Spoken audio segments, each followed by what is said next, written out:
CreepyCorner stories.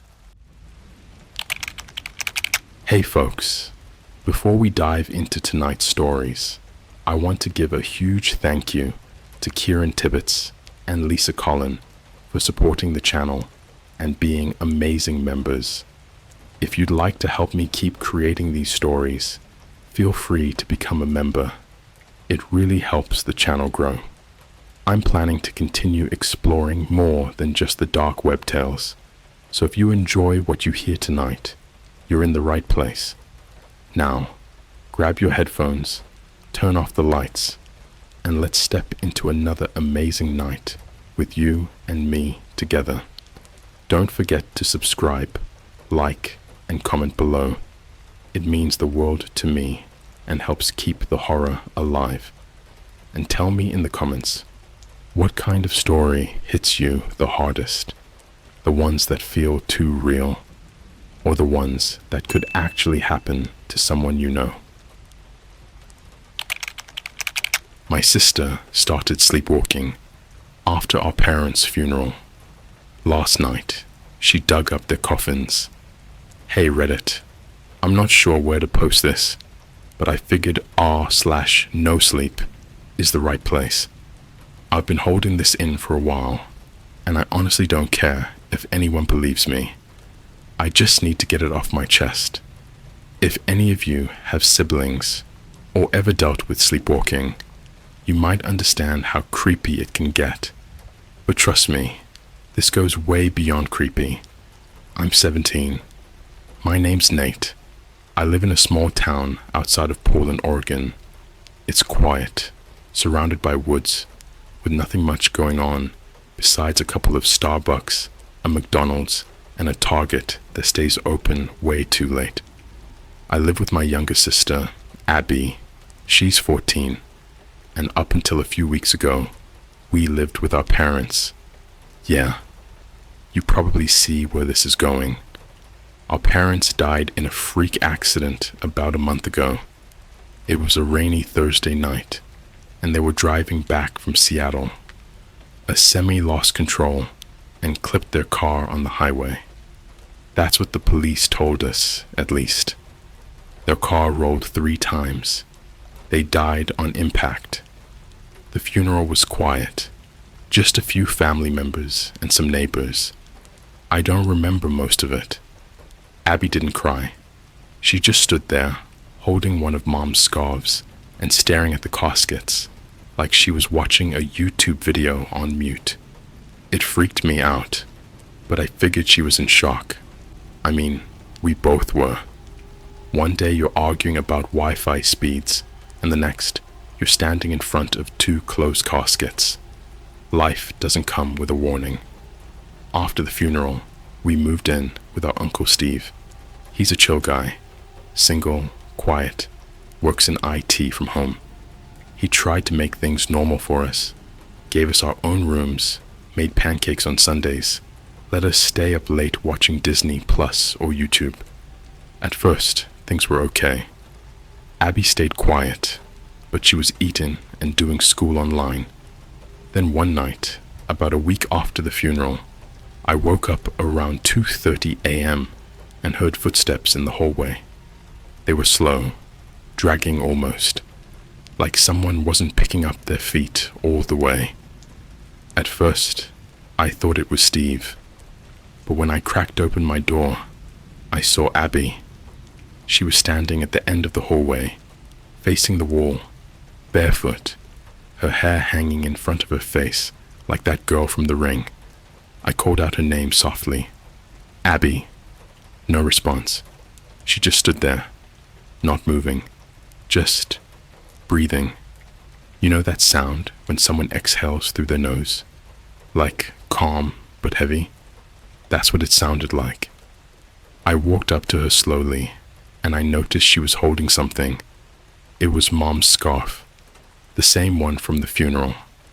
I reached out and gently touched her shoulder. She flinched like I hit her and turned around fast, eyes wide, like she had just woken up from a nightmare. I swear she didn't blink once. I asked her what she was doing.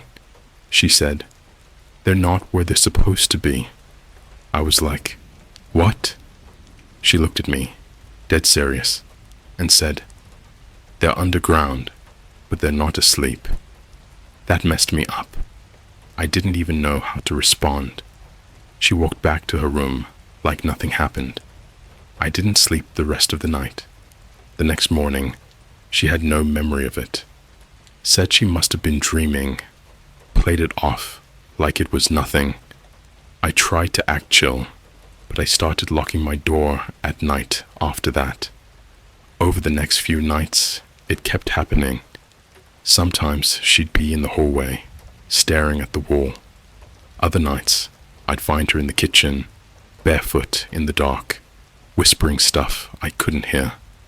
I started recording it on my phone because it felt way too insane not to. In one clip, she walks out into the backyard at exactly 3:06 a.m. and starts digging in the garden with her hands. When I showed her the video the next morning, she laughed, like it was a prank. Why would I dig? She said. That's dumb. I stopped showing her the recordings after that. I talked to Steve about it, but he just chalked it up to grief. Said she was processing it differently. Yeah, okay. But normal grieving kids don't dig holes in the middle of the night. The weirdest thing? I found something in one of those holes. A little box. Metal. Rusted shut. Inside was a photo of our parents from the 90s, both of them standing outside a Starbucks in Seattle. Their eyes were scratched out. Not burned. Not torn. Scratched. Like someone had taken a paperclip and dug into the photo over and over again. I know it wasn't Abby. She wouldn't have had time. And that photo had never been in our house. I would have remembered it. I tried asking Steve about it, but he didn't say much. Just looked pale and said, that's probably something your mom kept. Old memories. Nah, that didn't sit right. Then last night happened, and I'm posting this now because I honestly don't know what else to do.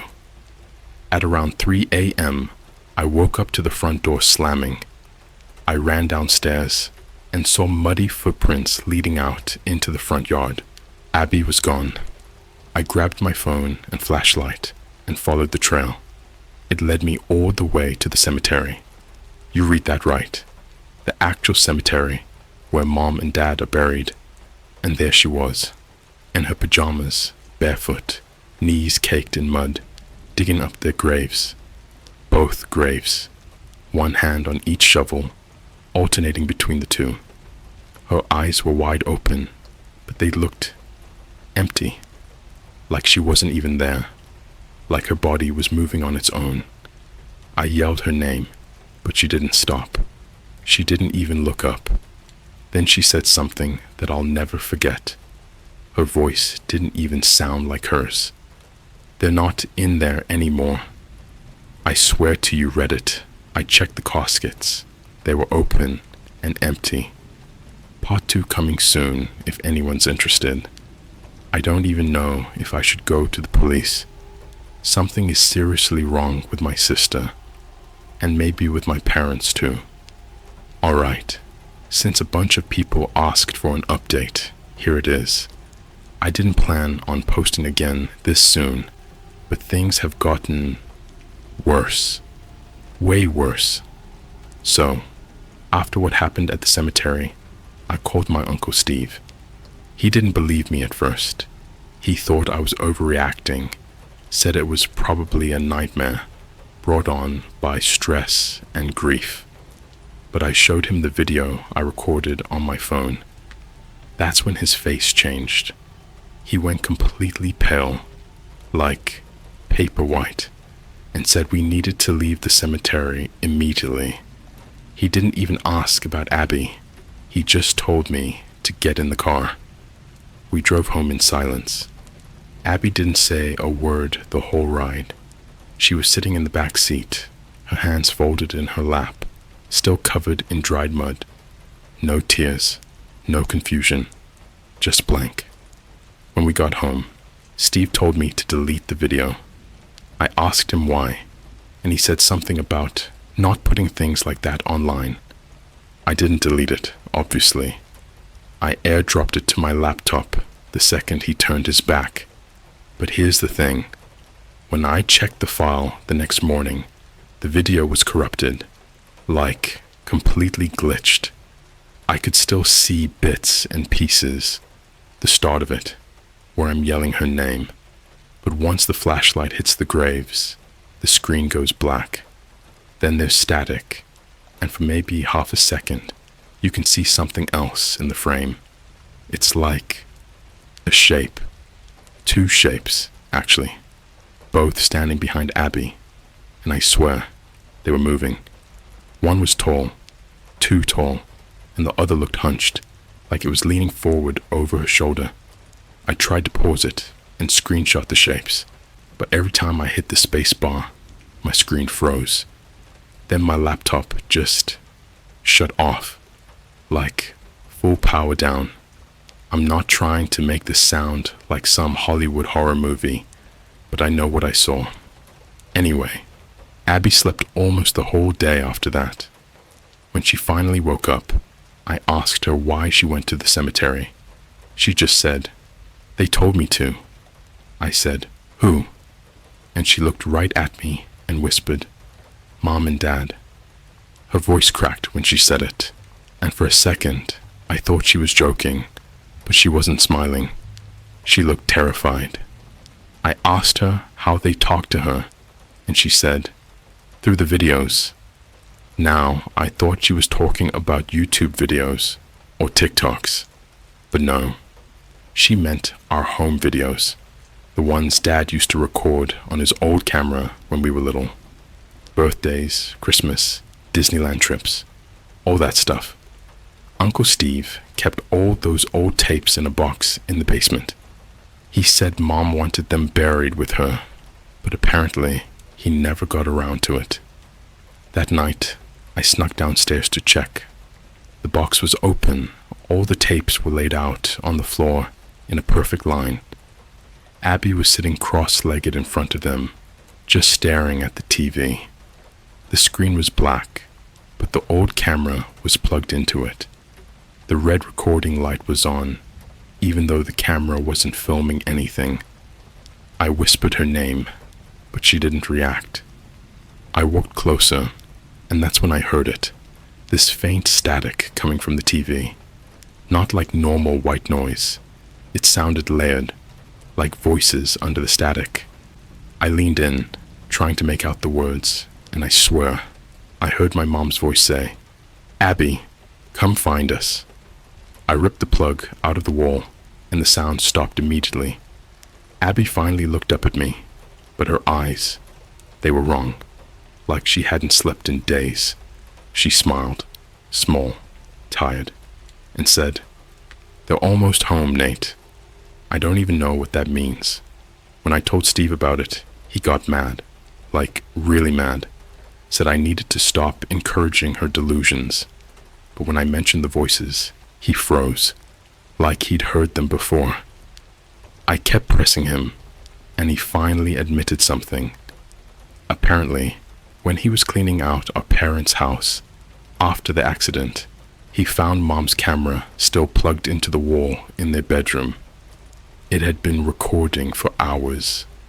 There was no one in the footage, just static, and this faint humming sound, like a song played backward. He said when he played it, his laptop crashed.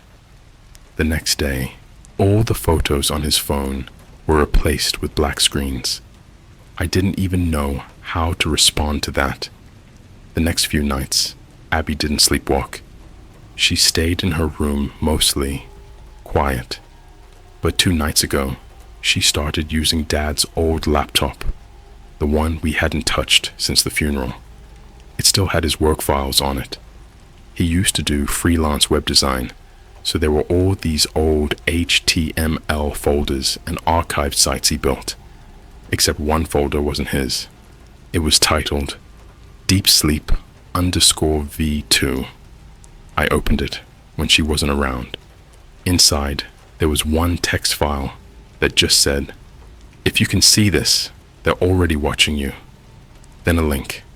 It was a deep web address, like not something you'd stumble across by accident.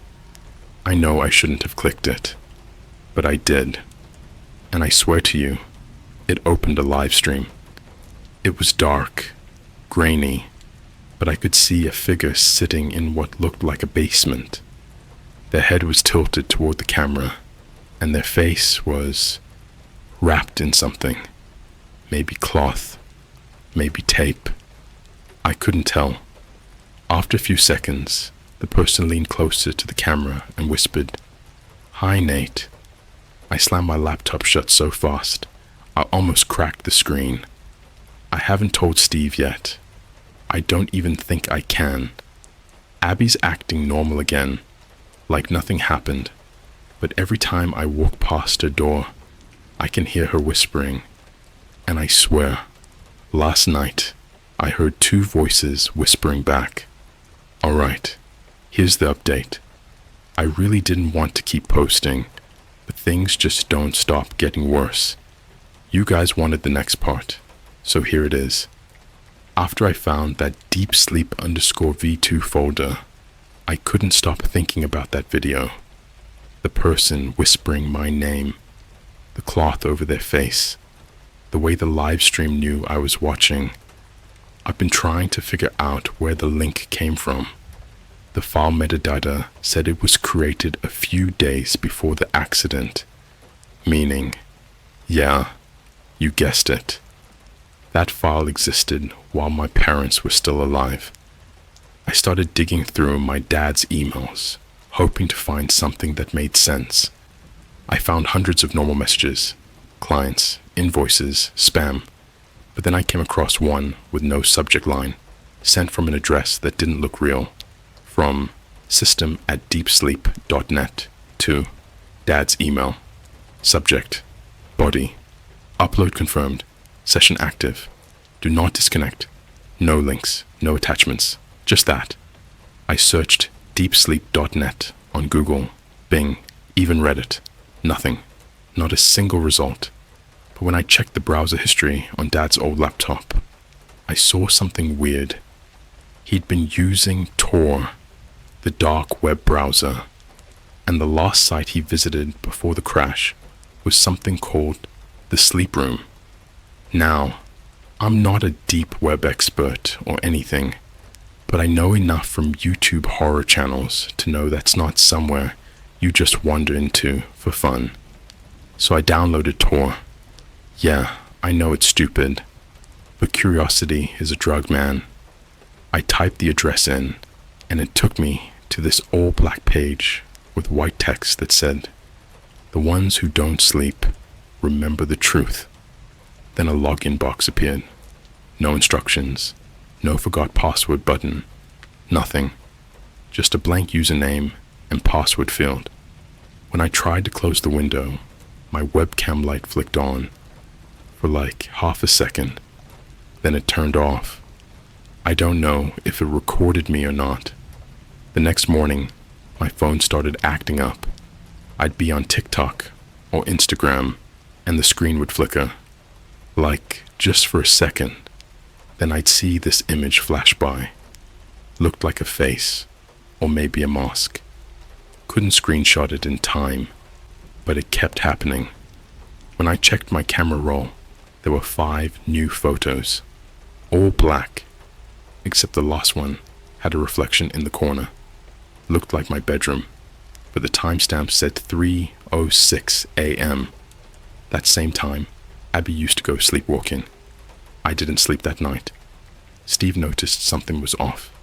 He kept asking me if I was okay, if I was still seeing things. But when I told him about the email, he got defensive, like really defensive. Said Dad probably clicked on something sketchy. Then he went downstairs and unplugged the Wi-Fi router completely. He didn't plug it back in for 3 days.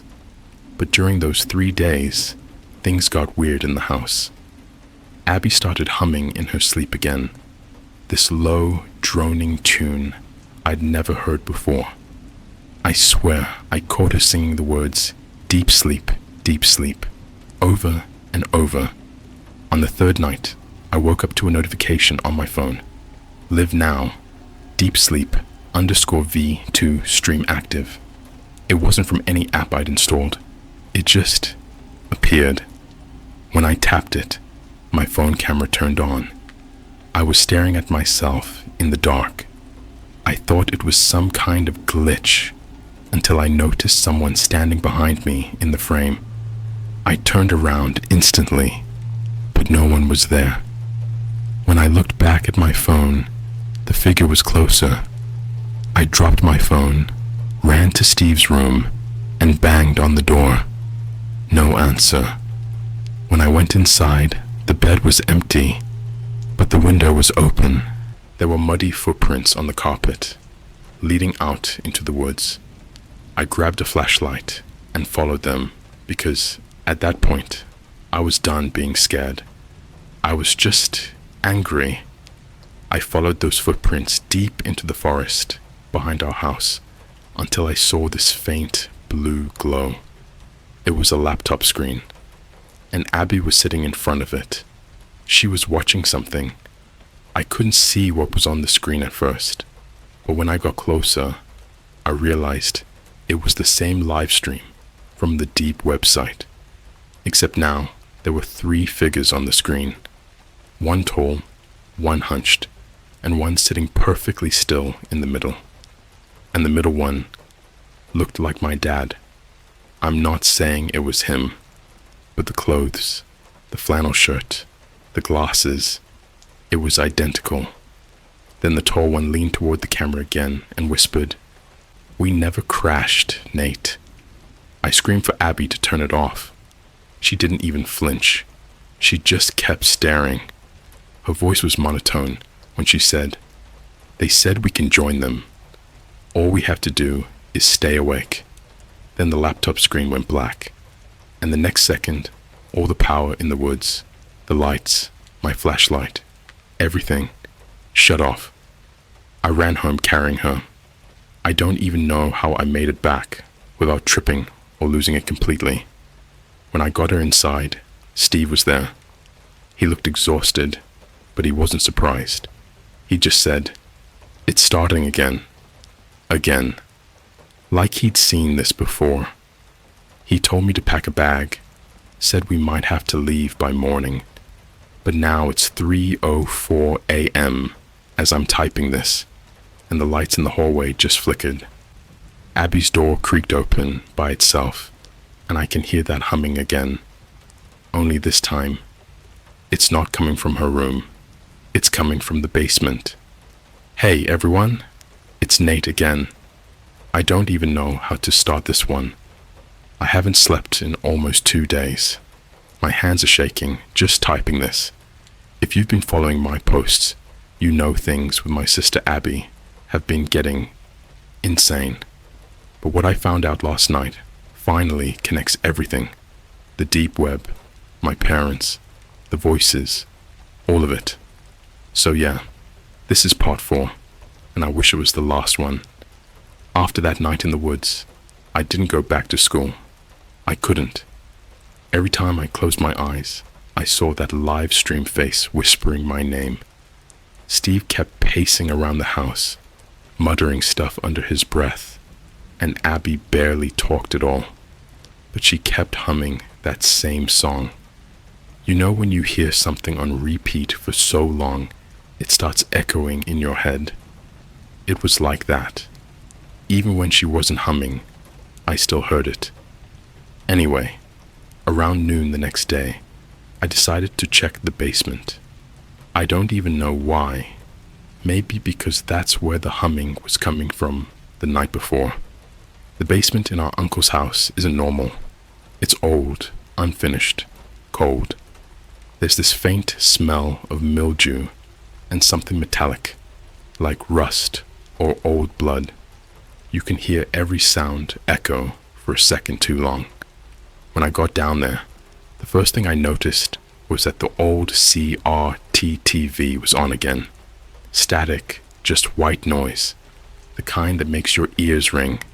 And next to it, the box of our parents' tapes. All of them were gone, except one. It was labeled, in shaky handwriting, The Sleep Room. I didn't even think.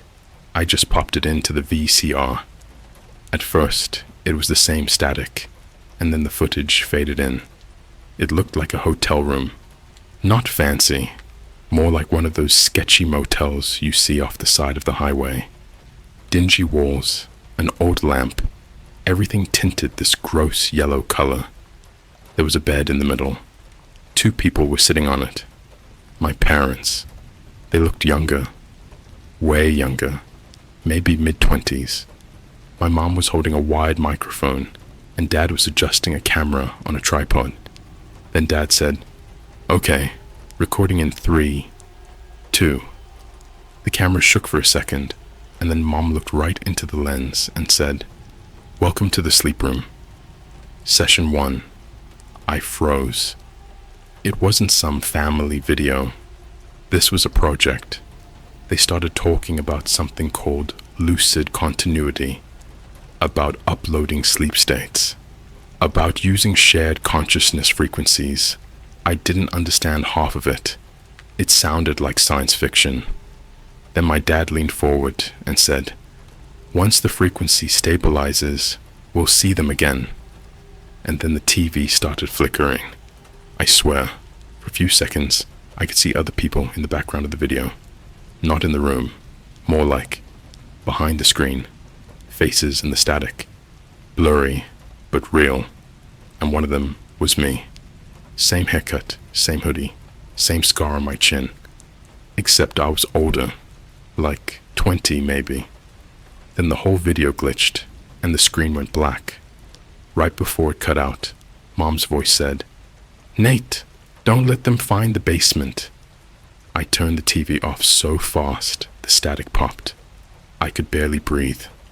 I ran upstairs and told Steve what I saw. He just stared at me, quiet, then said, "You weren't supposed to watch that." That's when I snapped.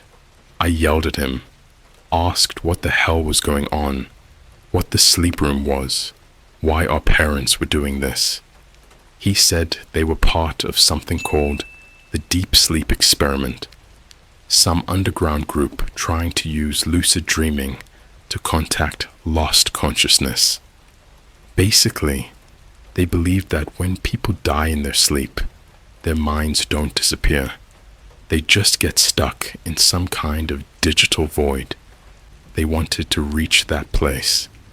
He said it started as a private research thing, but when people began going missing, the project was shut down, officially.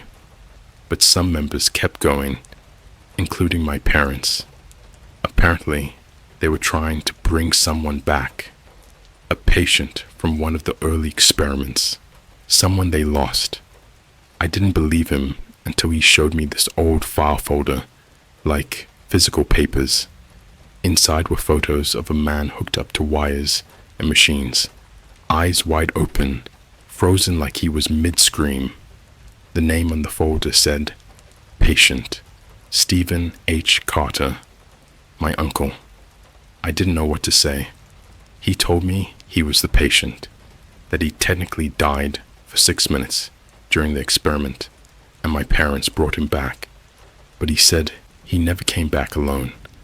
He said every night since then, he hears them in his dreams, the ones who didn't wake up, the ones still stuck in that digital void. The sleepers, he said when Mom and Dad died in the car crash, he didn't believe it was an accident either. He thought they were pulled back into the sleep room, and now, because we've been watching the tapes, they're trying to open it again. Right after he told me that, all the lights in the house shut off. Every single one. Abby started screaming upstairs. When I ran to her room, she was standing on the bed, pointing at the TV. It was on, even though the power was out, and it was showing our parents. They were sitting in that same motel room from the tape, except this time, the walls were darker, like the whole place had rotted. My mom smiled, but it didn't look like her. It looked stretched. She said, "You found us, Nate. We've been waiting." Then my dad leaned forward and whispered something I'll never forget. "Don't sleep tonight. Whatever you do, don't close your eyes."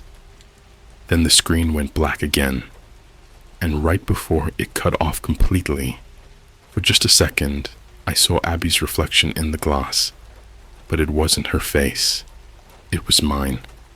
I think I know what's going to happen tonight, and if I'm right, I don't think I'll be the one posting next. Hey Reddit, it's Nate again. If you're reading this, I guess that means my post went through. I don't know if I'll get another chance to type. After my last post, things got bad fast. Uncle Steve started packing like we were leaving for good. No plan, just throwing clothes in duffel bags. Abby sat at the kitchen table, humming that same tune on loop, staring at nothing. I told him we couldn't leave her like that, and he said something that didn't even sound like him. They follow you wherever you sleep. Then he smashed his own phone with a hammer. That night, the Wi-Fi was still unplugged, but my laptop powered on by itself. The screen was pure white, except for a single line of text. "Welcome back to the sleep room," and underneath it, a little blinking cursor. Then the camera light came on again. I heard whispering, Mom's voice, clear this time. "Just one more upload, honey. Then we'll all be together." The basement door creaked open. I swear to you, I didn't want to go down there. Every part of me was screaming not to. But Abby was already standing at the top of the stairs, head tilted like she was listening to something only she could hear. She said, "They're waiting for us." The basement was glowing, not like a normal light, more like the walls themselves were breathing with this dim blue pulse.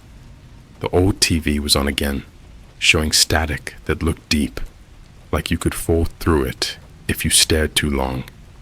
Steve was already down there. He had Dad's camera set up on the tripod, pointed straight at the screen. I yelled at him to stop, but he just said, "It's the only way to close it." Then the static changed. It wasn't random anymore. It was forming shapes, faces, my parents. They looked calm, like nothing that happened mattered anymore. Mom reached a hand toward the screen, and for a second, it looked like it pushed out of the glass. The hum in the air turned into words. "If you sleep, we wake." The lights exploded, actual glass popping, and Steve shouted, "Run!" I grabbed Abby and bolted up the stairs. The house was shaking, like a train was going by underneath it. Every phone, tablet, and TV we owned was turning on, one by one, showing that same motel room, the same message, blinking, "Stay awake to stay alive." Then the power cut again, dead quiet. We spent the rest of the night in Steve's truck, parked in a McDonald's lot off the highway. He wouldn't talk, wouldn't look at me, just kept watching the rearview mirror like he expected someone to be following us. Around 3 a.m., always 3 a.m., I dozed off for a second, just a second. When I opened my eyes, the truck was empty. Steve's door was open, swinging in the wind. Abby's seatbelt was unbuckled. Her phone was on the dash, screen lit. A text message draft sat open. It said, "We made it back. Come join us when you wake up." Then it sent itself to my number, even though my phone was right there in my pocket. I don't remember driving home. I don't remember parking. All I know is I woke up this morning in my room, sunlight leaking through the blinds like nothing ever happened. The house is spotless. No broken lights, no tape box, no Steve. but there's something new on my desk.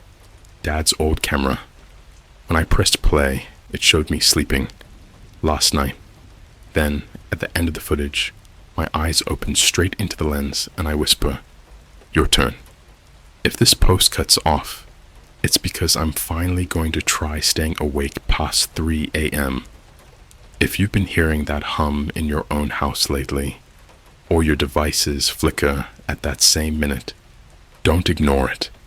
Don't click strange links. Don't open the stream. And for the love of everything, don't fall asleep.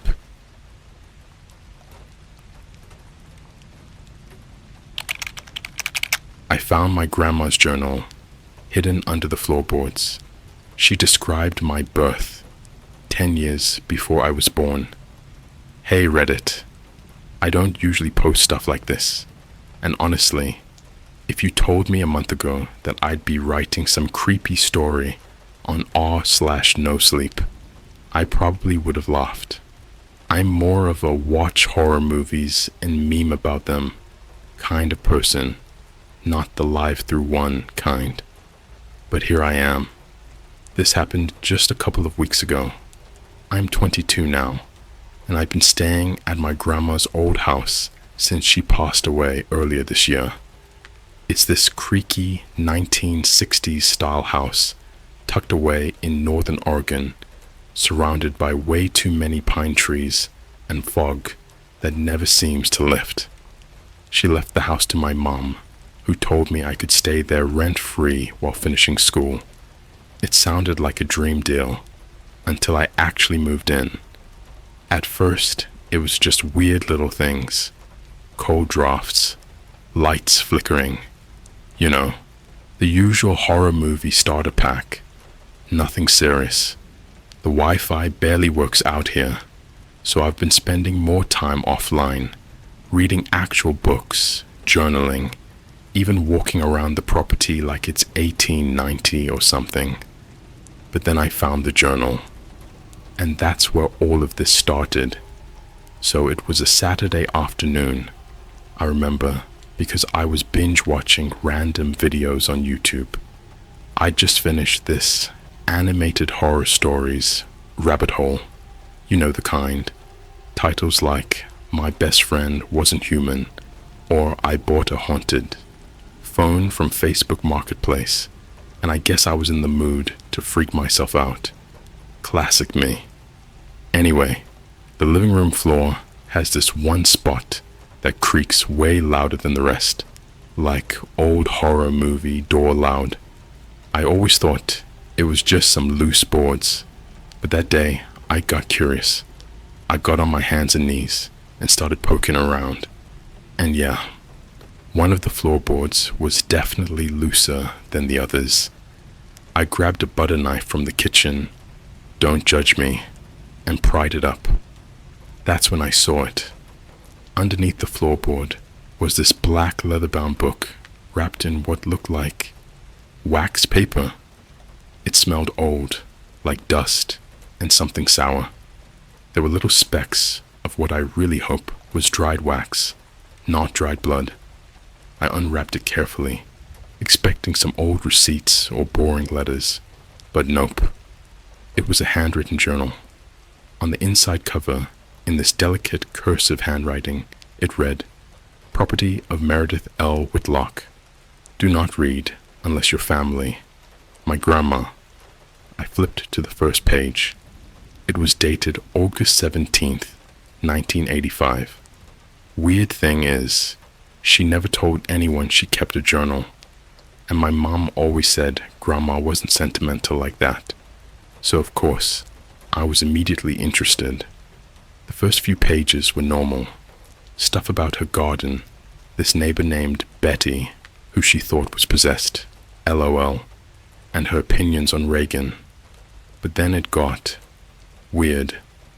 One entry, dated April 3rd, 1993, started like this. I saw him again. The man with the cracked face and no eyes, watching from the woods, watching like he knows I can't forget. And I know, It sounds like some cheap creepypasta plotline. But this wasn't written like fiction. It was in that rambling, disorganized way old people write when they're talking to themselves. It felt real, like she believed every word. But the part that really got me, I was skimming through the journal when I landed on an entry dated May 14th, 1995, 10 years before I was even born. Here's what it said. I had the dream again, the one with the screaming baby in the dark field. But this time, I could see his face. My grandson, brown eyes, black hair, a birthmark like a crescent moon on his neck. He kept calling me Grandma, even though I hadn't met him yet. The man with the cracked face said, "He doesn't belong to you yet." I woke up in a cold sweat. Let me just say, I have a birthmark shaped exactly like a crescent moon on my neck. Dead serious.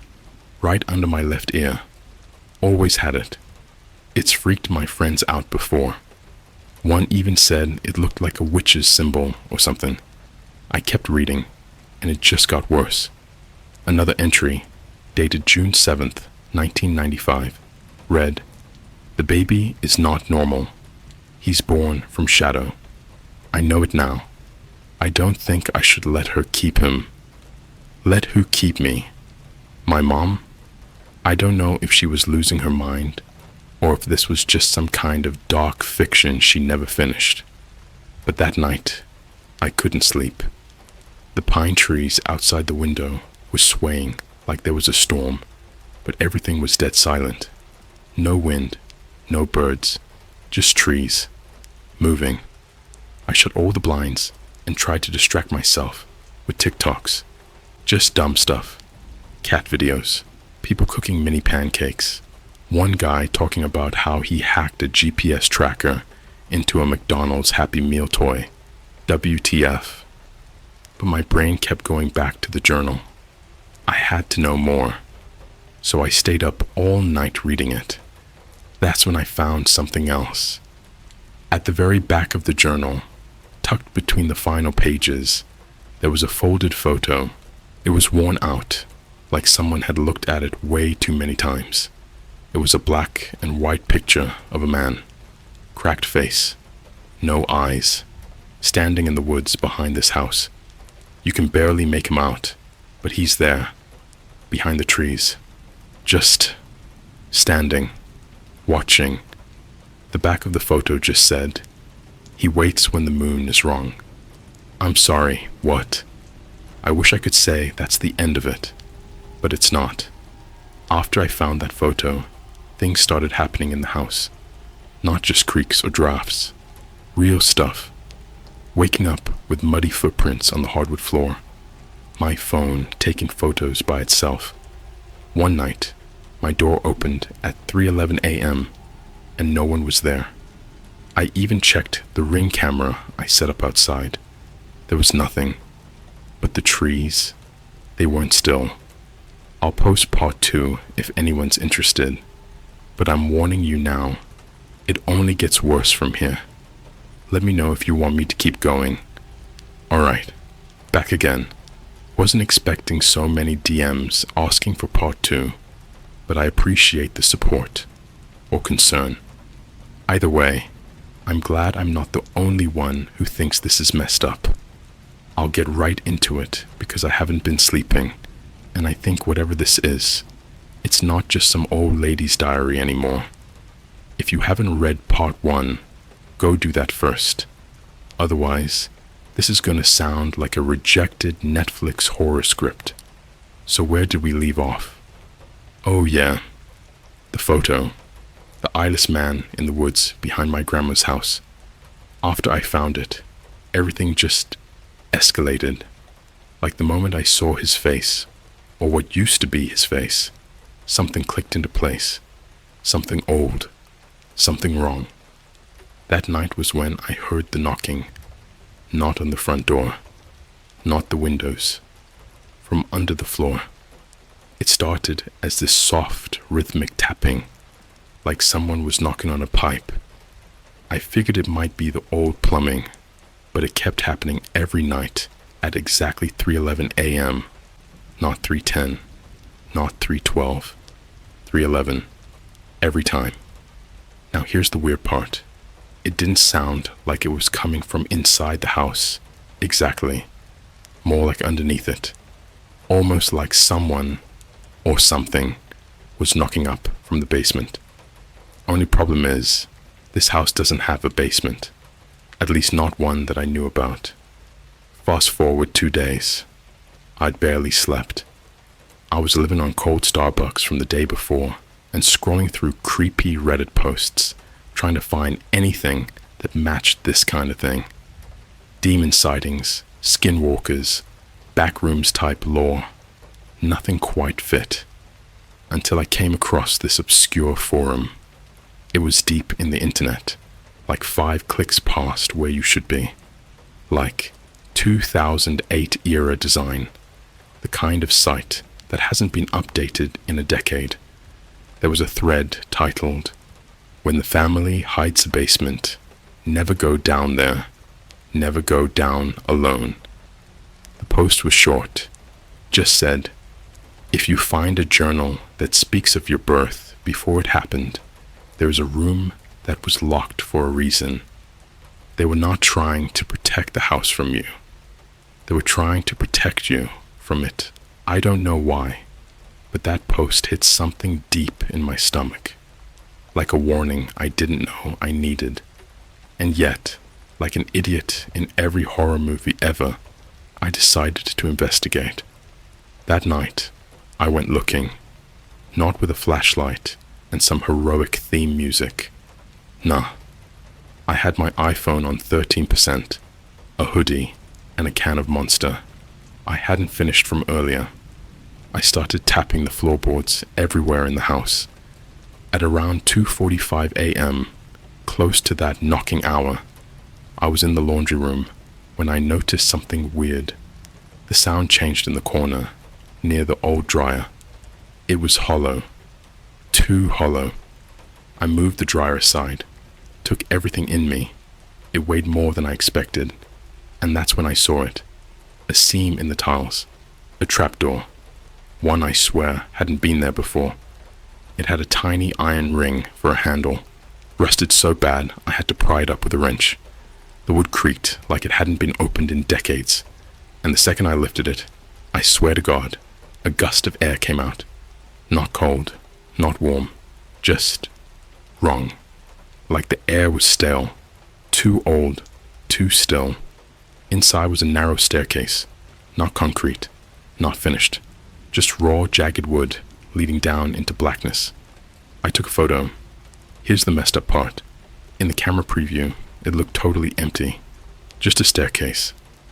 But in real life, when I was staring into that black void, I saw movement, like someone slowly shifting their weight just beyond the light. I went down anyway, because I'm a genius, apparently. The steps were uneven and narrow, creaking under every footstep. I had my phone flashlight on, scanning the walls. Bare wood, old cobwebs, strange symbols scratched into the beams. They weren't like normal graffiti. It looked like something you'd see in an abandoned church in some lost Eastern European village. You know those horror TikToks that show cursed runes and say, "Do not repeat this name out loud." Yeah, that kind of energy. The staircase led to a small square room. No windows. Dirt floor. Only one thing in the center. A wooden rocking chair. And in it, a rag doll, made from what looked like old denim and burlap, stitched crudely, with buttons for eyes. One button was missing. The other was cracked down the middle. There was a paper tag around its neck, written in the same handwriting as the journal. It read, "Elias, born in dream, bound in blood, must not remember I froze, because that's my middle name. Elias." Suddenly, the door behind me slammed shut. Phone flashlight flickered. complete darkness, and then the rocking chair began to move. At first, just gently, like a breeze touched it, then harder, back and forth, faster and faster, until it was slamming into the floorboards like something invisible was sitting in it, rocking with rage. I bolted up the stairs, nearly tripping over my own feet. Whatever was behind me, I felt it breathing.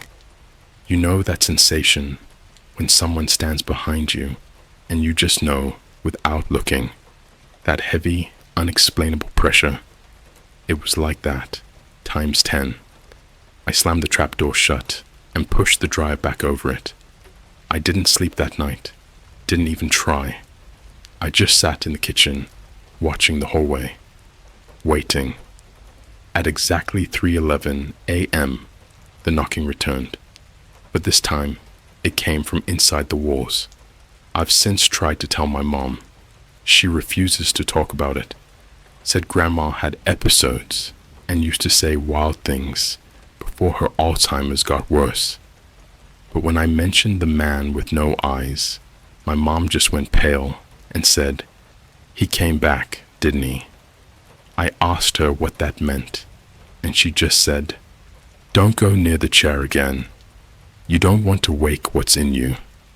Because last night, I looked out the window around 3 a.m., and the trees weren't moving, but someone was standing under them. He was facing the house, and he had no face. Hey again. I'm back with part 3.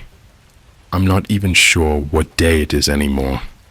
I haven't slept more than 2 hours in the last 4 nights. I tried leaving the house. I actually packed a bag, drove 40 minutes to a Motel 6 near Portland, and tried to crash there. But even there, at 3:11 a.m. on the dot, the TV turned on by itself, stuck on static.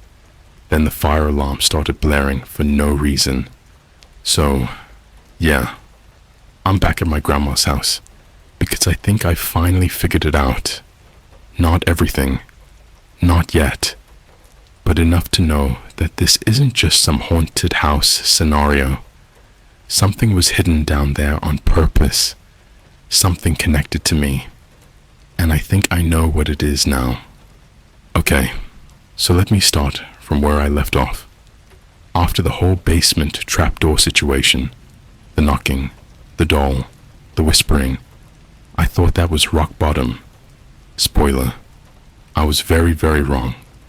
After that night, I started hearing whispers in the house, not in my head, out loud, like someone muttering just out of earshot, especially near mirrors. I even recorded one on my phone and ran it through an audio editor. I slowed it down and turned up the volume. The voice said, "You were never supposed to leave the dark." I still get chills writing that out. But what really sent me into a full spiral was what I found inside the doll. Now, I wouldn't have touched the thing again unless I had to. But on the 5th night of this nightmare, I had another dream. Except it didn't feel like a dream. It felt like being pulled somewhere, dragged, like my soul was on a leash.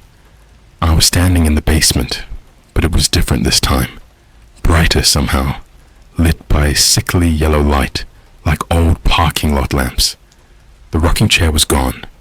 The walls were moving, breathing, like lungs made of wood. And in the middle of the room was the doll. Only it wasn't made of burlap anymore. It was a full-sized mannequin with my face, and it whispered, "Cut me open."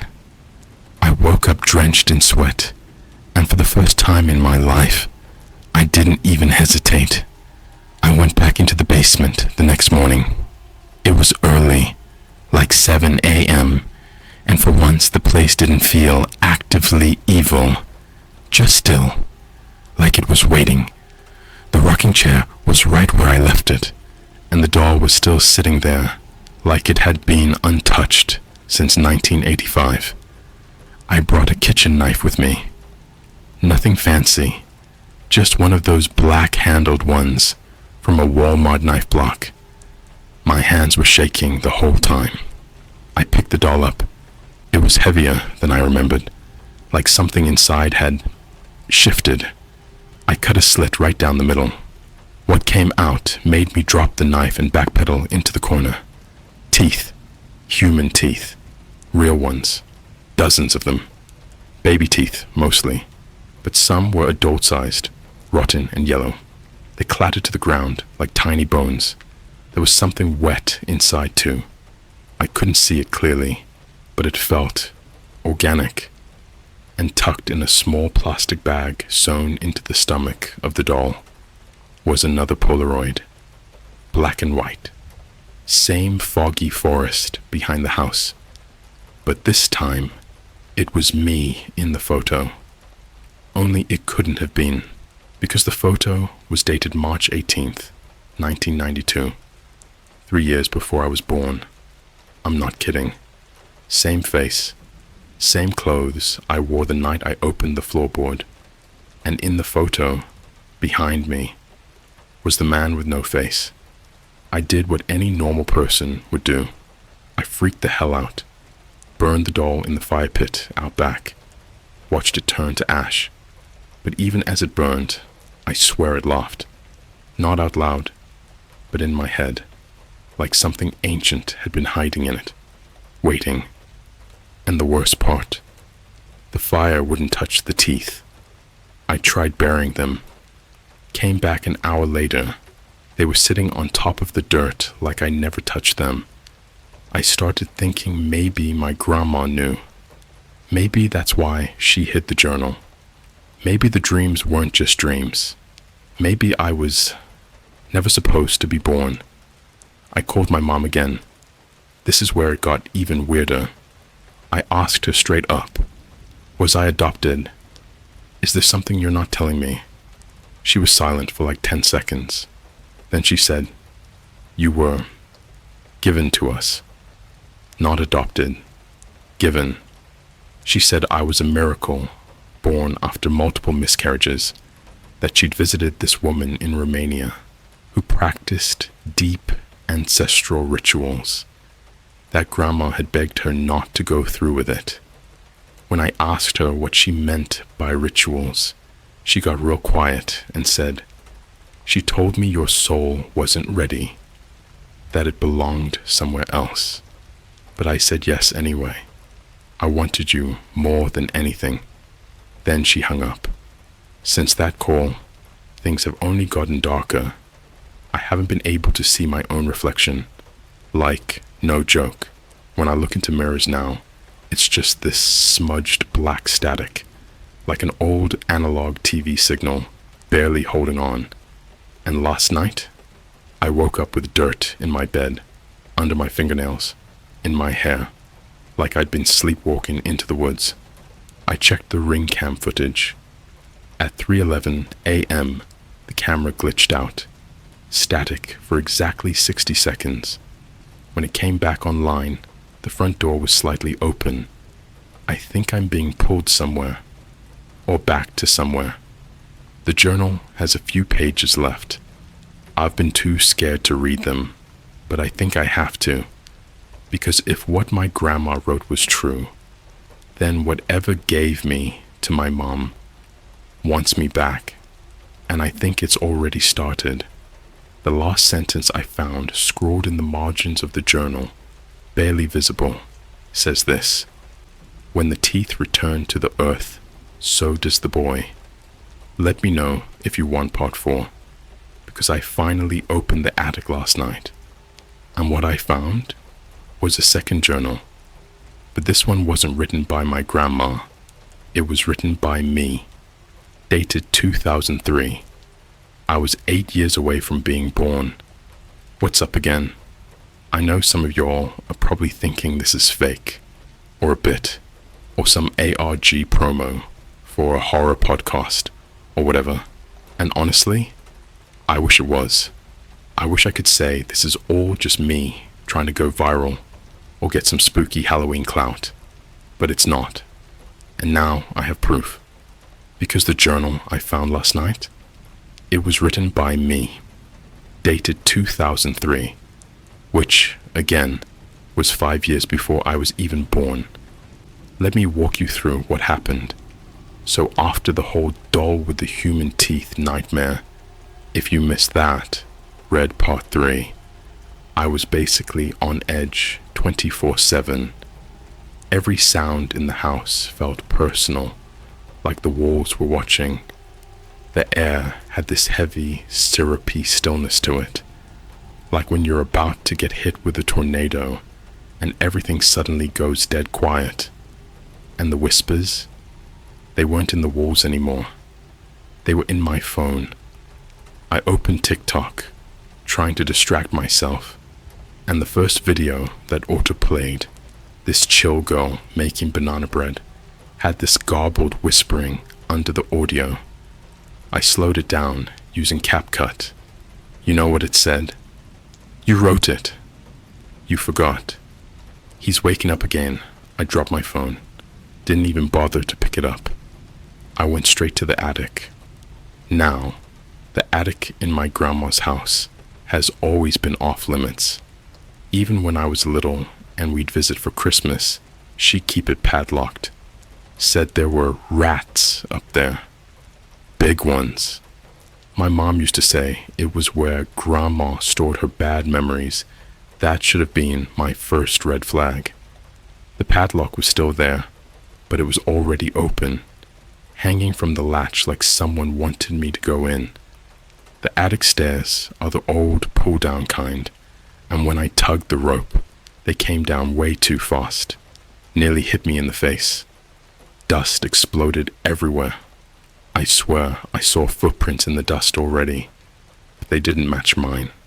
They were barefoot and small, like child-sized. I climbed up. You know how in scary movies, the attic always looks like some dim-lit hoarder cave? Yeah, this wasn't that. It was almost too clean, like someone had been maintaining it in secret. Only a few things were up there. A tiny wooden desk, a cracked mirror, covered with a sheet, a VHS camcorder, and one leather-bound notebook.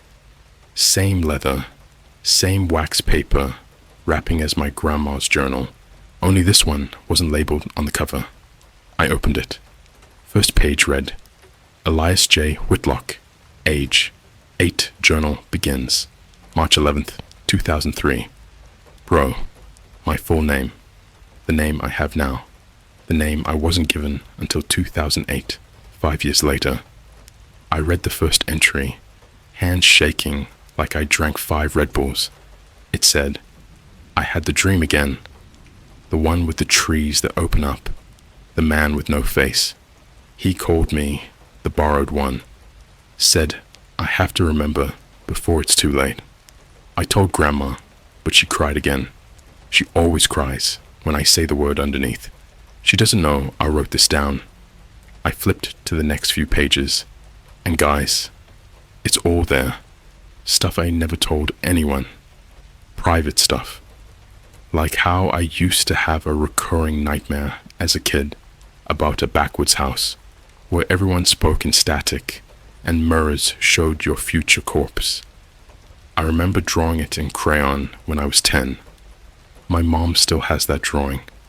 But this entry, dated 2003, written by me.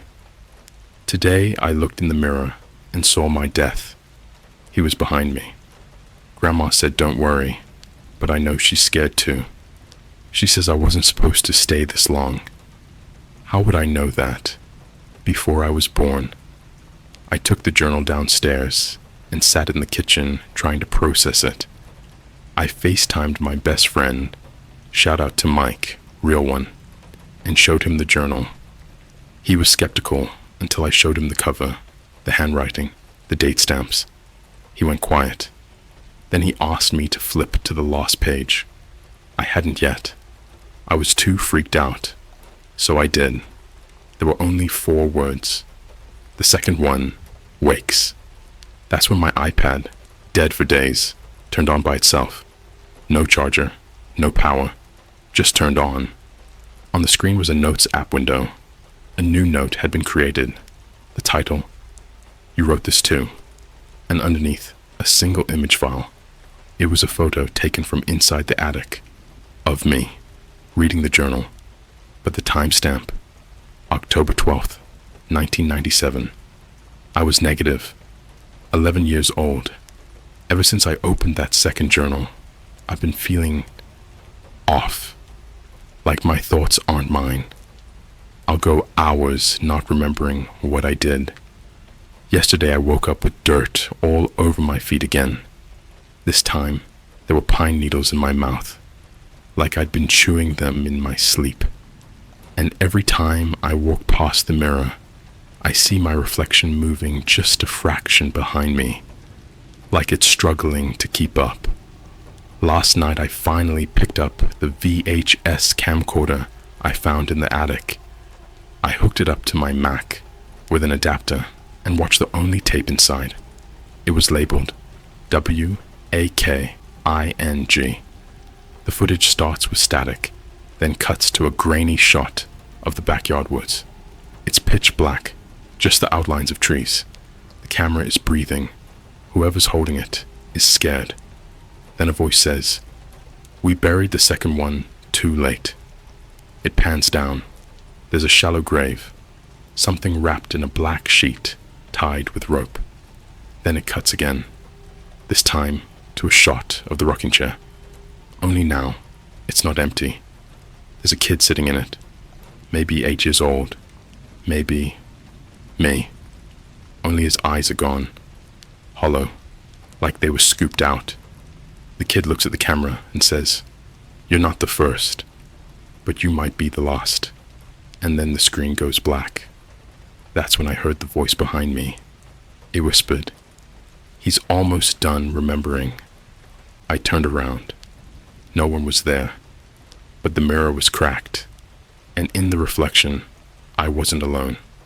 There was a figure behind me, face like shattered porcelain, no eyes, mouth stitched shut, and in its hand, the journal. Only now it was burning. Let me know if you want part 5, because I just dug up the backyard, and underneath the pine tree, I found a coffin with my name on it, and inside was something still breathing. Yo, this is it, the last part, or at least, I hope it is. If you've been following since part 1, you know this started with me staying in my late grandma's old house, finding a journal hidden under the floorboards, and reading an entry that described my birth, 10 years before I was even born. Since then, it's been a non-stop descent into something I still don't fully understand. Waking nightmares, a man with no face watching from the trees, human teeth sewn into a doll, a journal written by me in 2003. And now we've reached the part I honestly never wanted to talk about, because last night I dug up the coffin. So let me back up just a bit. After the whole attic situation, the VHS tape of Waking, the second journal, the kid in the rocking chair that looked like me, I knew I couldn't keep this to myself anymore. I texted my mom again, told her everything, the mirror, the doll, the dreams, the voices, even the part about me chewing pine needles in my sleep. She took forever to reply. When she finally did, it was just one sentence. "You found the roots. It's already too late now." What the hell does that even mean? I tried to call. She didn't pick up, so I did the only thing I could do. I followed the whispers. Around midnight, I started hearing it again. Low muttering, like a crowd whispering from a distance. The kind of sound that makes your ears itch. It was coming from the backyard this time, specifically near the old pine tree that's been there longer than the house itself. There's a weird circle of rocks around it. Always has been. I used to think it was just a garden thing, but after everything I've seen, Nothing here feels normal anymore. I grabbed a shovel and a flashlight and just started digging. The soil was weird, loose, like it had been dug up before, then quickly covered again. About 4 feet down, I hit it. Wood, but not a box. A coffin, child-sized, rotten around the edges, and carved into the top, barely legible. Elias J. Whitlock, returned 1997. I wanted to throw up. I didn't want to open it, but you know I did. I had to. I pried the lid off, and inside, I found a body. Mine. I'm not exaggerating. I know how insane it sounds, but it was me. Same face, same crescent-shaped birthmark on the neck, same scar on the chin I got from falling off my bike when I was 12. Only, this version of me was pale, lips blue, eyes gone, as in scooped out. And the worst part? It was breathing, very slowly, chest barely rising, but it was, like it wasn't really dead, just waiting. I backed up, nearly tripped over a root. That's when I noticed something else. A third journal, tucked under the arm of the corpse, wrapped in wax paper, same leather cover, but this one was different. Written in red, not ink, not paint, something thicker. Inside was only one page. It said, "The borrowed body forgets. The buried body remembers. When they meet, the waking ends. Return to the mirror before he steps through." Then, I swear to you, the corpse's lips moved. It said, my voice, "You're wearing me wrong." I slammed the lid shut and ran. The whole house was lit up when I got back, every light flickering like a warning. My phone was going off. I had hundreds of new photos in my camera roll, all black, all at 3:11 a.m. except one, a screenshot from my notes app. It said, "You weren't born. You were invited." I went to the mirror, the big one in the hallway. Used to belong to my grandma. She always kept it covered, and now I think I know why. I pulled the sheet down. What I saw wasn't me.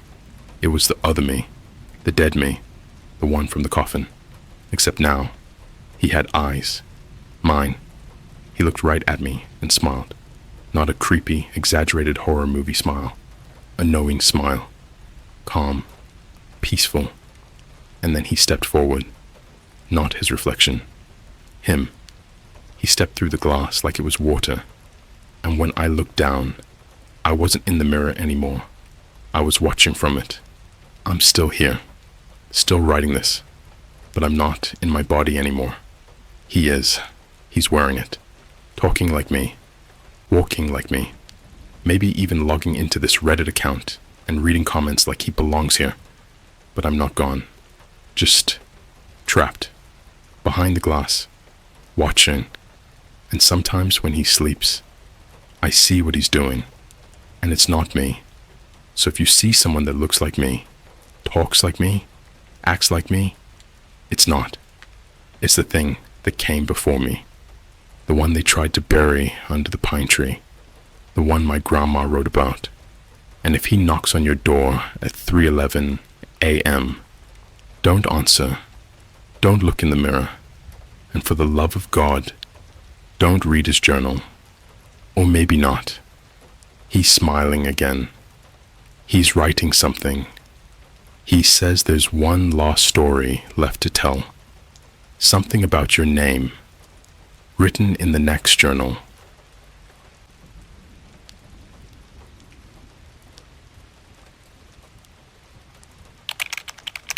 My son keeps talking to someone named Dad. I haven't told him his father died before he was born. Okay, so I don't really post on Reddit much, but after what's been happening over the past month, I honestly don't know who else to talk to. My friends think I'm just paranoid. My mom thinks I need sleep. And the cops. Well, I'll get to that later. Let me just start from the beginning, so you can decide for yourself whether I'm losing my mind or if something really, really messed up is going on here. So, I'm a single mom. 28. My son, Micah, just turned 4 last month. He's the sweetest, funniest little kid. Super smart for his age, too. He already knows the alphabet backwards, thanks to some weird YouTube channel he found that teaches kids cognitive pattern reversal or whatever. Creepy voice, but whatever, right? He liked it. Anyway, Micah's dad, Josh, died in a car accident 6 months before Micah was born. It was a whole thing. We weren't even fighting or anything. He was just driving home from a late shift and got hit by some dude who fell asleep at the wheel. It messed me up for a long time, but I've mostly made peace with it. What I haven't done is told Micah about him. Not because I'm trying to hide anything, but just, it never came up. He's 4. He doesn't even really understand death yet, so I figured I'd wait until he was older. But that was before Micah started talking to someone named Dad. It started small. A couple of weeks ago, I was brushing his teeth before bed, and he suddenly looked over my shoulder and smiled. Dad says we're going to the park tomorrow. I froze. Like, actually froze. What did you say? He giggled. Dad says don't worry. He'll remind you in the morning. I asked him who he was talking about, and he just pointed at the dark corner of the bathroom. I tried to play it off, like it was just an imaginary friend. You know how kids are, right? They make stuff up all the time. But Micah had never mentioned Dad before. Not once. And that name, it wasn't like he picked something random like Bobo or Captain Fart or whatever a 4-year-old might think of. He called him Dad. And the next morning, guess what Micah did? He walked into my room at 7 a.m. sharp, shook me awake, and said, Dad says you promised we'd go to the park today. Okay, now here's where it gets weird. I'd never actually said anything about the park, but I did think about taking him, like, in my head, the night before. Just a thought I had while watching TikToks in bed. I didn't say it out loud, not even once. So either my kid is psychic, or he was talking to someone who could read my thoughts. I took him to the park, mostly to shut it down and move on. But Micah kept talking to Dad while we were there, pointing at empty swings, laughing at nothing. I asked him what they were talking about, and he said, he's telling me not to trust that man with the red shoes. He said he doesn't belong here. Now, this part still haunts me. I looked around the playground, and sure enough, there was this guy sitting on a bench in the far corner, wearing red Converse. He wasn't doing anything wrong, just watching his phone. But when I made eye contact with him, and I swear I'm not exaggerating this, he immediately got up and walked away. Not like a normal person either. Like, fast. Like he didn't want to be seen. I told myself it was just a coincidence. People wear red shoes all the time, right? But the weirdness didn't stop there. That night, I decided to check the baby monitor. I still use it out of habit, mostly for the sound. It's a Nest Cam, one of the newer ones that links to your phone. You can check the feed, go back through the footage, all that stuff. Micah was asleep, all tucked in, breathing slow. But at around 2:34 a.m., the sound picked up. It wasn't Micah. It was a man's voice. I have the recording saved. I don't want to upload it here because I'm not trying to get banned, but I played it for my sister, and she legit cried. The voice is deep, slow, calm, and it says, "Shh, don't wake her yet." Not until she remembers Micah shifts a little in bed, then whispers something I can barely make out. It sounds like, "Okay, Dad." At this point, I lost it. I went into his room, turned on the light, and shook him awake. He was groggy and confused, asking what was wrong. I asked him if someone had been in his room. He looked at me like I was crazy and said, "Dad doesn't come in the room when you're home. He stays in the dark." I didn't sleep that night. I couldn't. I just kept replaying the recording, trying to figure out if it was some kind of glitch, or maybe something on the TV. But I hadn't watched anything with a deep male voice that night. Nothing was playing. The next day, I put tape over the camera. I don't know why, it just made me feel a little safer. I figured that was the end of it, but it wasn't. Last night, I caught Micah drawing on the wall with a red crayon. Not the first time he's done that, but this time, he was doing something specific. It was a stick figure, family, a little boy, a mom, and a tall man, all in black, with no face. Above it he wrote, and I swear to God, I'm not lying. I remember now. I asked him what it meant, and he just smiled. Dad told me. I've got more to say, but I'll post part 2 tomorrow. I need to get some sleep, or at least try to. If anyone knows anything about this kind of thing, like psychic kids, ghosts, or whatever, please let me know, because I think something's in my house, and I don't think it's just a ghost. It knows me, and it remembers things I don't. Alright, so I didn't expect the first post to blow up like it did. I appreciate everyone who reached out, especially the ones who didn't call me crazy. For real, thank you. If you haven't read part 1, go check it out first. Otherwise, this is gonna sound like total nonsense. But if you're all caught up, here's what happened next. So after the drawing on the wall, the stick figure family with the faceless man, and the words, "I remember now," written in red crayon, I did what every tired, paranoid parent would do at 2 a.m. on a weeknight. I cried for like 5 minutes in the hallway, Googled kids talking to ghosts, and then stared at the Nest camera footage until my phone died. I didn't find much, but I did do something maybe kinda dumb.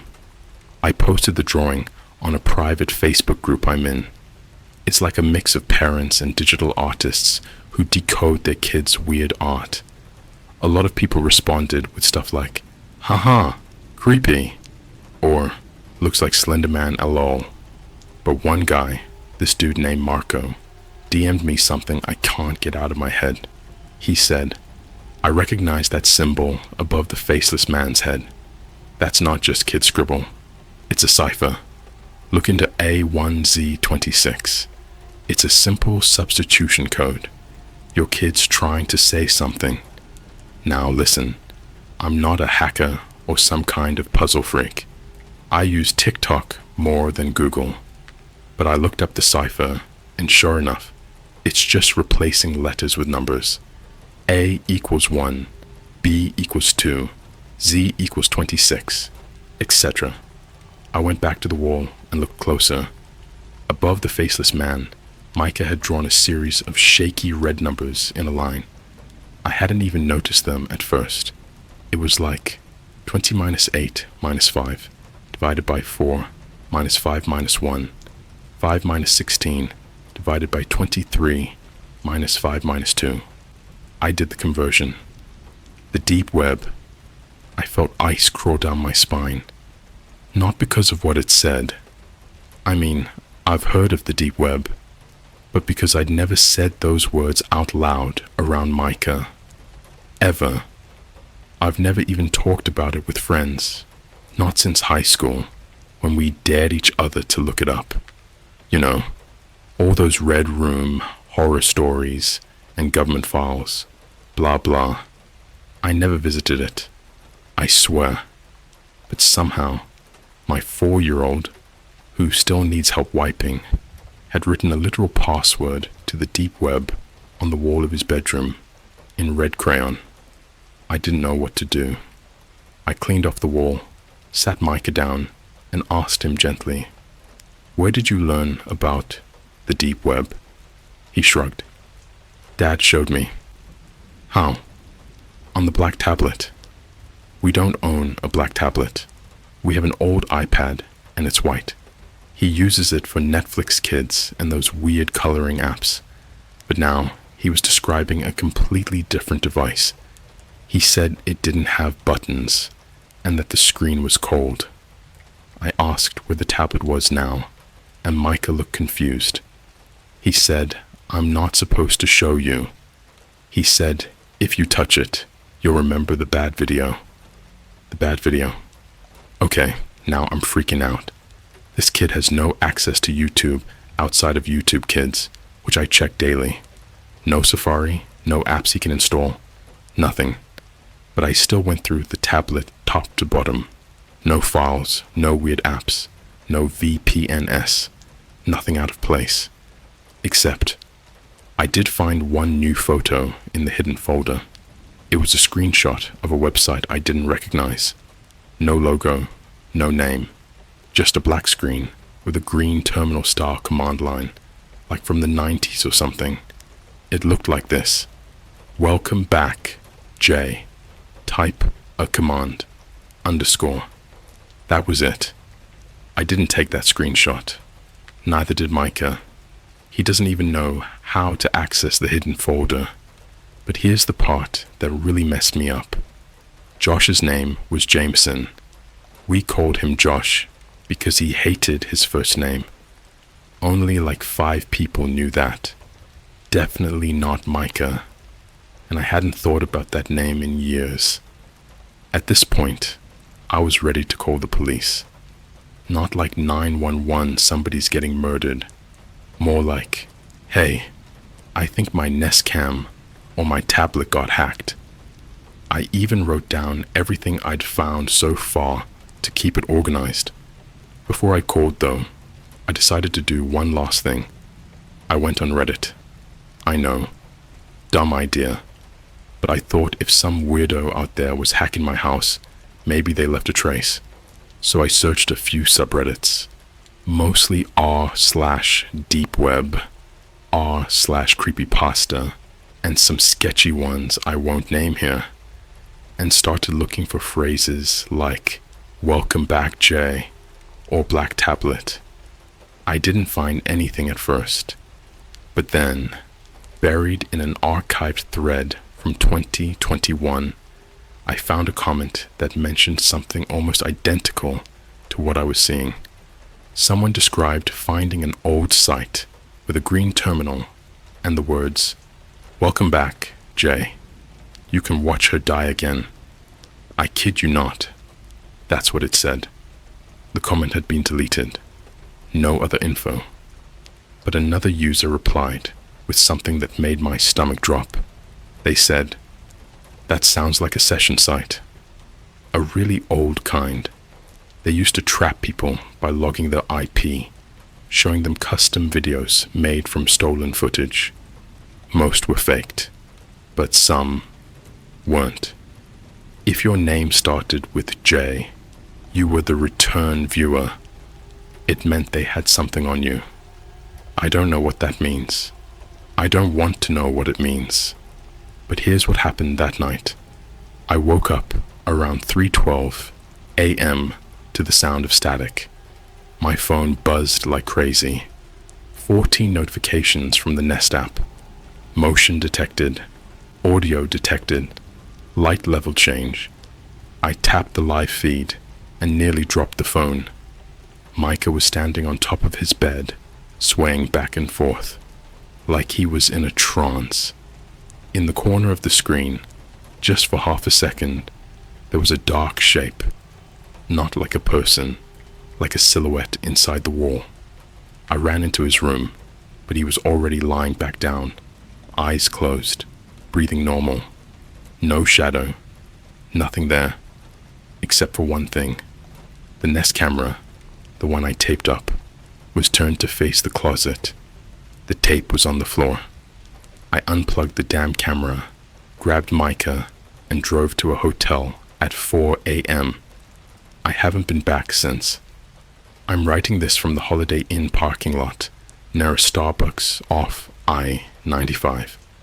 But here's the final thing that happened. Just before we left, I checked my email. It was an old Gmail account I barely use anymore. Just wanted to make sure nothing weird came in. There was one new message. No sender, no subject. Just a file attachment. A video.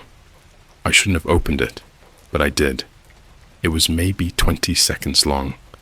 Micah, sitting in a dark room, a tall black figure standing behind him. And Micah says, in the flattest voice I've ever heard him use, she knows now. She remembers I'm not sure where to go next. I haven't told my family. I don't want to go to the police until I understand what this is. But I feel like this isn't about ghosts anymore. Someone, or something, is trying to drag us back into something we forgot. And I think it started before Micah was even born. Alright, I didn't sleep last night. I'm running on 3 espresso shots and 1 blueberry muffin from Starbucks. I'm still at this Holiday Inn off the I-95. The front desk lady is starting to look at me like I live here or something. And yeah, I brought Micah with me everywhere. I haven't let him out of my sight since we left the house. If you haven't read part 1 or part 2, go do that now, because I'm not recapping any of this. This isn't some TikTok horror skit or an Instagram reel with a clickbait thumbnail. This is really happening, and I think someone's trying to erase what I remember before I figure out what they did to me. So let's talk about the video. The one I got in that weird Gmail inbox. The one with no sender, no subject, and just a plain attachment labeled room 0034_reawakening.mp4. I played it once. Just once. And I'll never open it again. Like I said, it was short. Maybe 20, 25 seconds tops. No timestamp. No watermark. Nothing. It opened with Micah sitting on a wooden chair in the middle of a dimly lit room. Not a bedroom. This room had concrete walls, like a basement, or maybe a storage unit. There were no windows, just a single hanging bulb above his head, swinging slightly like someone had just walked out of the shot. Behind him was that same black figure from the Nest Cam, but now I could see a bit more of it. It was tall, way taller than a person. It didn't move naturally, more like it phased in and out, like a glitch in a video game. The lighting in the room never changed, but parts of its body seemed pixelated, like the footage wasn't fully rendered. You ever see those AI-generated videos where people's faces melt and reform every few seconds? It was like that, but worse. More wrong. Then Micah looked straight at the camera, like dead center, and said, in that same flat voice, "She's almost ready. She just needs to open the folder," and the screen cut to black. I nearly threw my phone across the hotel room. My hands were shaking so hard, I could barely close the Gmail app.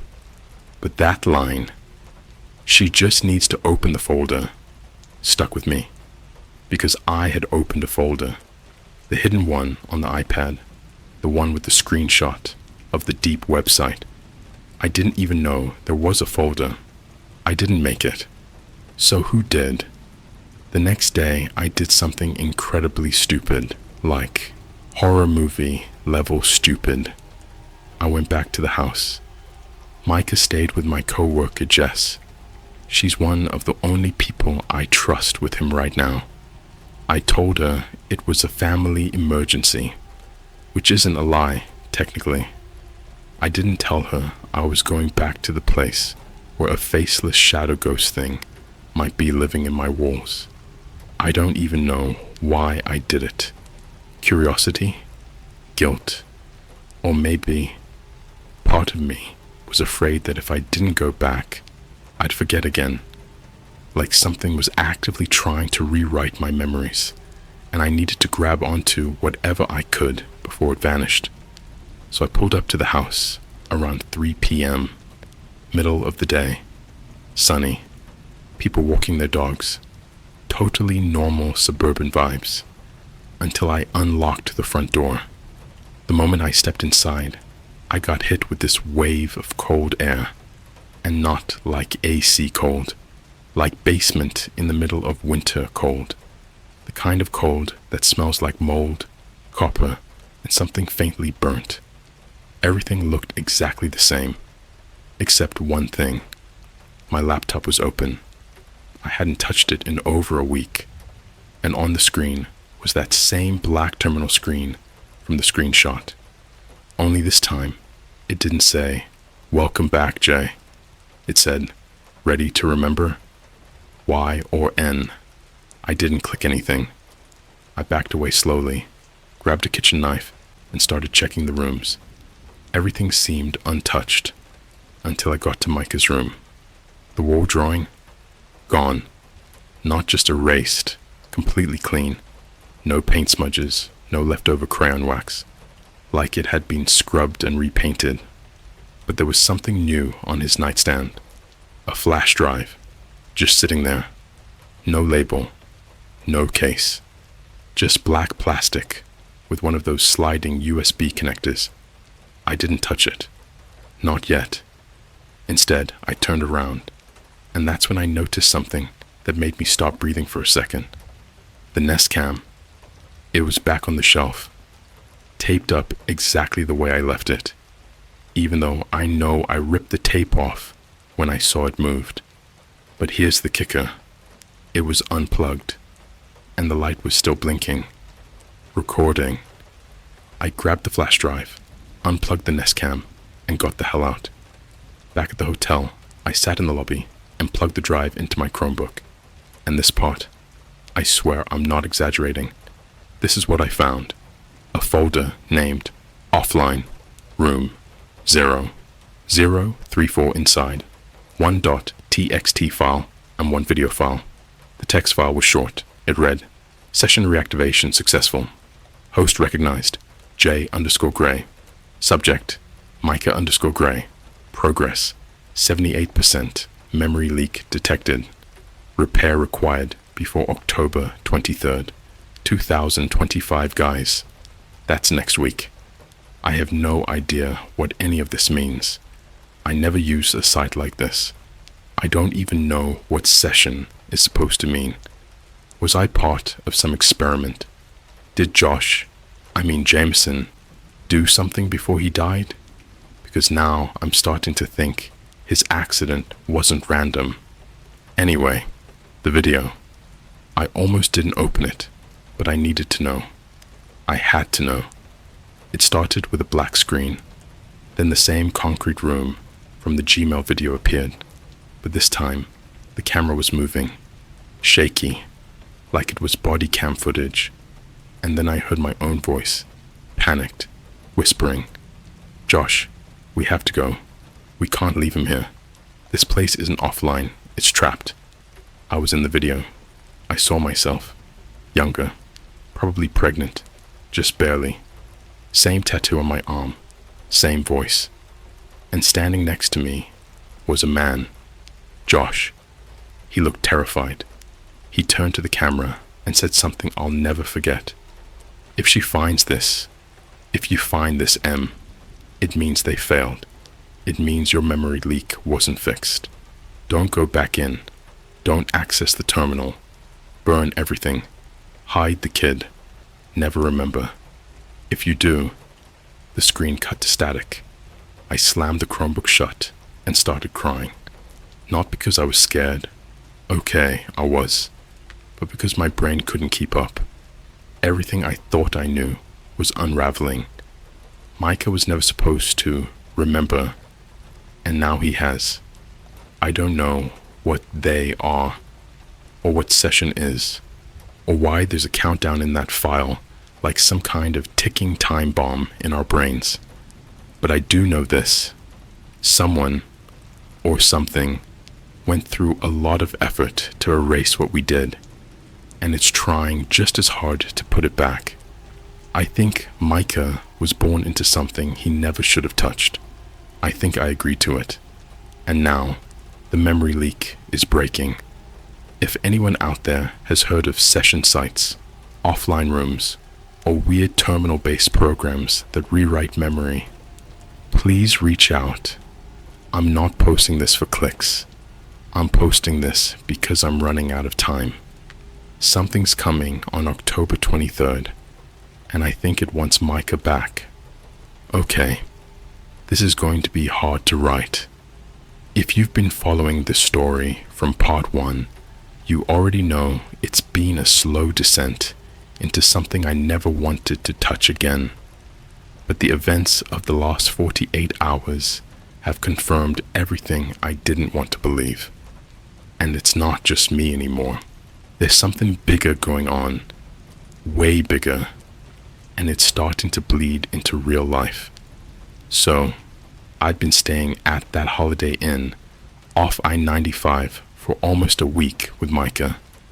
I barely left the room except to get coffee or charge my Chromebook. I couldn't go back home. I couldn't sleep. Every time I closed my eyes, I'd see that black terminal screen with the words, "Memory leak detected. Repair required before October 23rd, 2025. That date is now 5 days away, and I still don't fully know what happens when that repair fails. But whatever it is, I don't think it's good. So on Thursday, I went to a nearby Starbucks to sit down and think. Try to piece this all together. Micah was with me, watching something harmless on the iPad, like Cocomelon or Bluey, I think. But halfway through my second cold brew, something really strange happened. A woman approached us. She was maybe in her early 60s, wearing a long navy blue coat and thick black sunglasses. But something about her just felt off. Like, people walk differently when they're watching you. You ever notice that? She wasn't browsing. She was moving straight toward us, like she knew exactly where we'd be. She didn't introduce herself. She just sat across from me and said, "They're going to trigger the repair at 3:34 a.m. on the 23rd. You need to get him offline before then."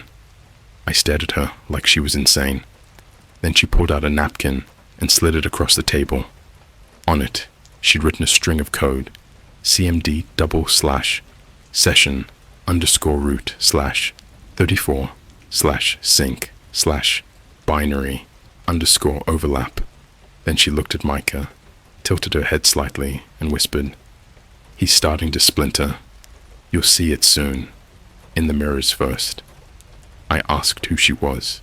She smiled, tight-lipped, and said, "I used to be a mother too." Then she got up and walked out like nothing happened. Here's the terrifying part. Micah didn't react, didn't blink, didn't even look up. I asked him if he saw the lady, and he said, "What lady?" She sat 2 feet from him. That night, I started looking into the napkin code. I didn't want to. Every part of my brain screamed, "Don't type that!" But I did it anyway. I copied the command into a private virtual machine I set up using Tails OS. Yes, I googled how to do all this. I'm not some tech genius. I'm just a mom who's trying not to die. When I executed the command, it opened a directory, not a normal folder. This looked like a BIOS menu, or one of those boot-up sequences from a 90s hacker movie.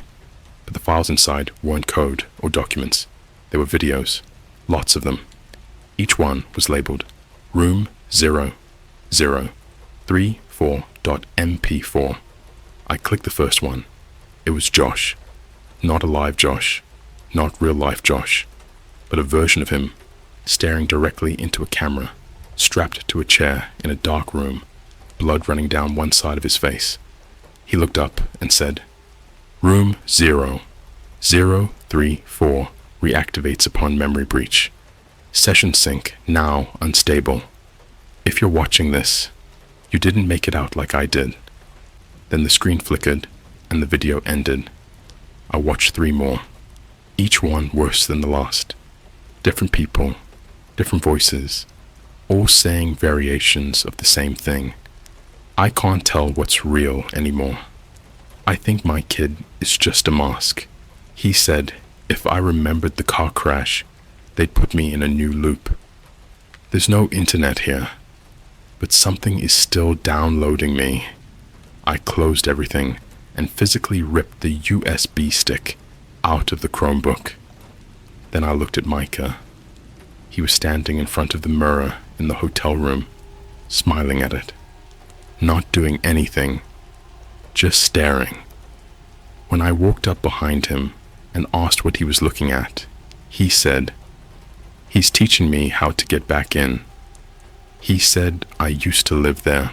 I asked, "Live where?" And Micah didn't answer, but the lights in the hotel bathroom flickered 3 times. Then the TV turned itself on and started playing static.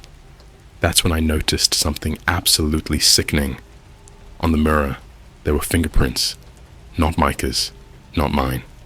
Long, thin, smudged, pressed against the inside of the glass. I packed everything and left the hotel at 2 a.m. We're now staying at an Airbnb about 45 minutes out in the woods. Mike is asleep in the other room. I've locked every door, covered every mirror, and turned off all the smart devices. But I don't think it's enough. This part is the worst one yet. Last night, I logged back into that old Gmail account, the one that got the original video. There was a new email, same blank sender, same no subject format, but this one had a title in the body text. Final session playback authorization, room 0034. There was a link, not a download, a live stream. I clicked it. It opened a player window. At first, just blackness. Then, sound, breathing, slow, heavy, like someone in a mask. And then the screen slowly faded in, like an old VHS recording booting up. The stream was inside a room, concrete, no windows, flickering ceiling bulb, one chair in the center. Micah was sitting in it. I screamed, ran to the bedroom, and threw open the door. He was there, in bed, sleeping, peacefully. I looked back at the stream, still there, still sitting, and now the camera started zooming in on his face until it was only his eyes, and he blinked. Then the stream cut to black, and a message appeared in all caps. "You cannot protect him from where he came." I'm sorry if this is scattered. My brain is fried. I've been up for almost 36 hours, and my kid keeps talking to things that don't exist. Or maybe they do, and I'm just now seeing them again. The scariest part of all this, I'm starting to remember. I remember being pregnant. I remember Josh coming home one night with a black tablet and saying, "I found something. It's not a website. It's a place." I remember waking up a week later with a healed scar on my neck and the hospital telling me I must have fallen, but I never fell, and I never went to that hospital. Someone or something inserted that memory, like a file, like a session. October 23rd is in 5 days. I don't think I'll make it to Halloween. Micah says Dad is going to take him home that night, but we don't live in room 0034 anymore. Do we? Okay. I'm writing this on October 23rd. It's 2:58 a.m. Micah is asleep next to me. At least, I think he is. The lights just flickered. Again. This is the final post. I don't think I'll be able to explain what's coming next. Not in a way that makes sense. But I promised I'd finish the story. And if you followed this far, From the Nest Cam recordings, to the black tablet, to the mirror handprints, then you already know this doesn't end in a neat little bow. It ends in room 0034. So, flashback to 2 days ago. We were still at the Airbnb out in the woods. I'd gone completely dark online. No Wi-Fi, no Bluetooth, no phone towers. I even shut down the Tails OSVM and physically broke the USB flash drive. I thought maybe, just maybe, if I removed myself and Micah from any digital footprint, we could outrun this thing. I told myself the repair wouldn't go through if we weren't connected. But that night, Micah had a dream. At least I thought it was a dream. He sat up in bed, eyes open but glassy, and whispered, "Dad says there's no outside anymore. He says we're already inside the mirror." I didn't sleep after that. I watched the bathroom mirror until sunrise, and just before the light hit it, I saw something move. A face. Not mine, not Micah's, but it smiled at me like it knew I'd been watching the whole time. That morning, I packed up and left. I had one last lead, one thread I hadn't pulled yet. The woman from Starbucks. She told me she used to be a mother. So I dug. I scrolled through old Facebook groups for missing children, support forums for memory loss, and even horror subreddits that got banned years ago. After 5 hours, I found a thread titled, "Session Survivors, Where Did We Go?" It only had 4 posts, all from 2021, and one of them had a picture, a blurry selfie in front of a terminal screen. It was her, the woman in the navy blue coat. The caption read, "If you see this woman, do not follow her. She is the leak." My heart dropped. The woman who warned me was the leak. I didn't fully understand what that meant until I realized something. That code she gave me, the one on the Starbucks napkin, it didn't decrypt the session. It reopened it. She wasn't trying to help me. She was trying to bring me back in. Now here's where it gets truly messed up. Last night, I went to plug my phone into the hotel outlet. I hadn't turned it on in days, but as soon as I powered it up, before I unlocked it, before it even booted fully, the screen glitched. It flickered black and green, and then one message appeared. Room 0034 repaired. Session online. And then a live stream auto-launched, just like last time. This time, it was a playroom. Brightly colored walls, alphabet rugs, a chalkboard, creepy old toy piano playing a lullaby, and Micah. He was sitting on the floor, facing away from the camera. Next to him was Josh. Except it wasn't really Josh. It was something wearing him, like his skin was slightly stretched over a wrong-size frame. His mouth was too wide. His eyes were unfocused, dead, like the memory of a person someone tried to 3D print and forgot what humans look like halfway through. He put a hand on Micah's back and looked straight into the camera, and he said, "You left him here, but we made him better." Then he pointed off screen. The camera turned, and there I was, strapped to a chair in the corner, eyes closed, just sitting.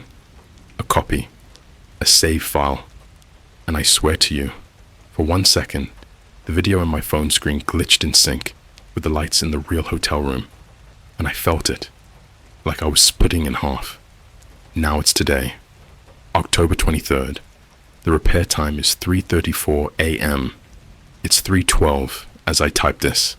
I've locked the doors, taped the mirrors, shut down every screen. But Micah, he just sat up in bed again. He's not looking at me.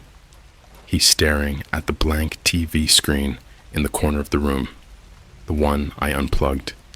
And I swear to God, there's a reflection in it that shouldn't be there. 3:21 a.m. He's talking now, whispering. I asked him who he's talking to. He said, Dad says the session was always supposed to finish. He said you just forgot which version of me is real. I asked what that meant. He said, he's taking the right one home now. You can keep the memory one. And then he laid back down. 3:28 a.m. The room is vibrating, not shaking, vibrating, like a subwoofer under the earth. The lights are pulsing. The TV just turned itself on. No image, just black. But I can see my reflection, and I'm not moving, but I am smiling. 3:32 a.m. Micah is glowing. I'm not kidding.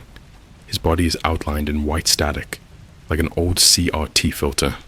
He said one more thing. Dad says it's time to sync. 3:34 a.m. The screen went white. Final update. 6:17 a.m. I woke up on the floor. Micah is gone. No signs of forced entry. No footprints. No trace. The only thing left on the bed was the Nest Cam, turned on. The same one I smashed. And it's recording, live, to a folder called session_complete_00034.mp4. When I opened it, there was only one file, not a video, just a still image of me, sitting in the playroom, eyes closed, just like before, and below it, in red text, you kept the memory one. This will be my last post. I don't know if this is even real anymore, if I'm the original me, or just some leak from a session that never finished syncing. If you're reading this, don't open the folder, don't accept the session, and whatever you do, don't trust Dad.